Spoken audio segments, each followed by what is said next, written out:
নমস্কার, আমি দেবজিৎ রায়, পশ্চিমবঙ্গের হুগলি জেলার পলুয়াদাতপুর ব্লকের দাঁতপুর থানার বাসিন্দা।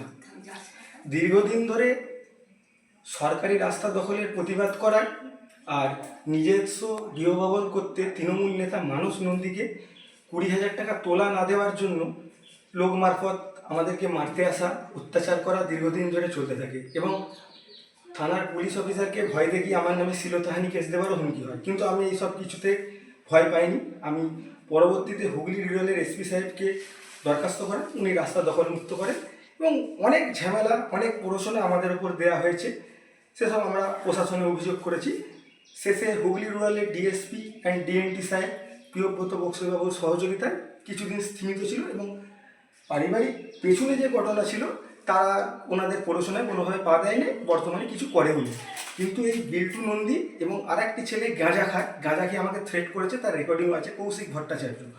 এ দীর্ঘদিন ধরে আমাদের ওপর উল্টোপাল্টা কথা, টোন টিটকারি করতে থাকে এবং সর্বশেষ দুর্গাপুজো পাড়ায় মায়ের মন্দিরকে, যেখানে আমার বাবা 5,000 টাকা ডোনেশন করেছে, সেই মন্দির থেকে আমার ভাইকে ফেলে দেয় এবং মানিব্যাগ ছিনতাইয়ের চেষ্টা করে। কেন? ওরা যেই টাকা চাইবে সেই টাকা দিতে হবে, অথচ নিজেই টাকা দেয় না।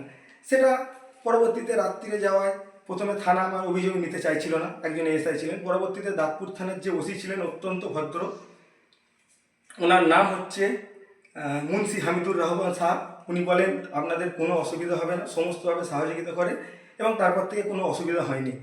কিন্তু এই মানস নন্দী কোনো না কোনোভাবে আমার পেছনে লোক লাগিয়ে রাখছে এবং আমাকে উত্তপ্ত করছে।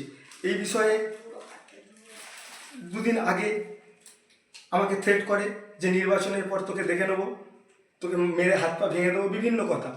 আমি ওনার কথায় কোনো গুরুত্ব দিইনি এবং বিভিন্ন অপ্রাসঙ্গিক কথাবার্তা বলে, লোককে লালায়, ঠিক আছে, আমি ওসব কথায় গুরুত্ব দিইনি। এই বিষয়ে আমি এই অঞ্চলেরই সভাপতি সমর ঘোষ মহাশয়, অত্যন্ত ভদ্র, আমার পরিচিত, আমি ওনাকে জানাই, উনি বলেন বিষয়টি দেখব এবং আমাদেরই গ্রাম পঞ্চায়েত মেম্বার পিঙ্কি দাসকে বিষয়টি সবিস্তরে জানাই এবং চিঠি লিখি। কিন্তু ওনারা যথেষ্ট ভদ্রভাবে কথা বলে, কিন্তু মানস নন্দীর তাতে সহ্য হয় না। আজকে পুনরায় সকালে আমি যখন রাস্তায় যাই, আমাকে দেখে বলে নির্বাচনের পর তোকে দেখে নেবো। এবার আমি ওনার কথার প্রতিবাদ করি, ওনার সঙ্গে তর্ক বিতর্ক হয়। হ্যাঁ, উনি কথা ঘুরিয়ে দেয়, উনি বলেন আমার হাসা যাবে না, বিভিন্ন অপ্রাসঙ্গিক কথা। সে সমস্ত কথা জনগণকে বা নির্বাচন কমিশনারকে বা থানাকে বলার বিষয়বস্তু নয় আমার, ঠিক আছে। তো এই কথা বলতে বলতে ওনার সঙ্গে আমার তর্ক বিতর্ক হয় এবং এটা প্রি প্ল্যান ছিল। ওনার সঙ্গে যারা শ্লীলতাহানির কেসও খেয়েছিল, এরকম আমরা শুনেছি বা দাঁতপুর থানায় আছে, সেই সমস্ত ছেলেপুলেকে জড়ো করে ফেলে উনি।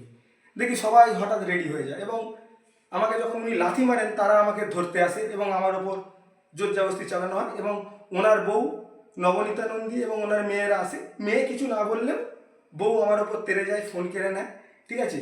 এবং সব থেকে আশ্চর্যের বিষয়, বলছে আমার মেয়েকে টোন করো, টিটকারি করো। আমি তখন বললাম তোমার মেয়েকে টোন টিটকারি করি, তুমি একজন প্রভাবশালী নেতা, তাহলে তুমি প্রশাসনে অভিযোগ দেবনি কেন?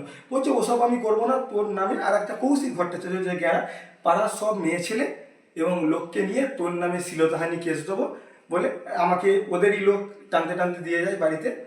হ্যাঁ, তারা আমাকে প্রথম দিকে তেড়ে এলেও তারা কিছু করেনি আমাকে। আমার এই হাত ছিঁড়ে যায়, এই যে একটা জায়গায় হাত কেটে গেছে, ঠিক আছে, টানাটানিতে, ঠিক আছে। আর লাঠি মেরেছে মানস নন্দী, আরও পেছন থেকে কেউ মেরেছে কিনা আমি দেখিনি, ঠিক আছে। এবং চলে আসি এবং আমার মাকে ওই কৌশিক ভট্টাচার্য, যে গাঁজা খেয়ে থাকে এবং তার রেকর্ডিং আমার আছে, বলছে হ্যাঁ আমি গাঁজা খাই, সে আবার নাকি মাস্টার, সে আমাদেরকে থ্রেট করে। এই যে আমার মা আছে, আমার মাকে মারতে যায়।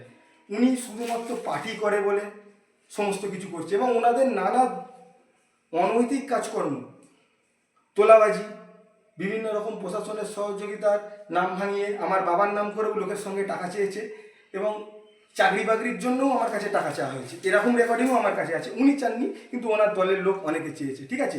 এমতো অবস্থায় আমরা খুব ভীত, পুলিশ প্রশাসনের সহযোগিতা চাইছি। আমাকে পুলিশ ফোন করেছিলেন একটু আগে, আমি পুলিশকে বললাম আমি বাইরে বেরোবো কি, বেরোলেই তো বলছে মারবে, দেখা যাবে আমার গাড়ি ভাঙচুর করবে, মেডিকেল কী করে করবো।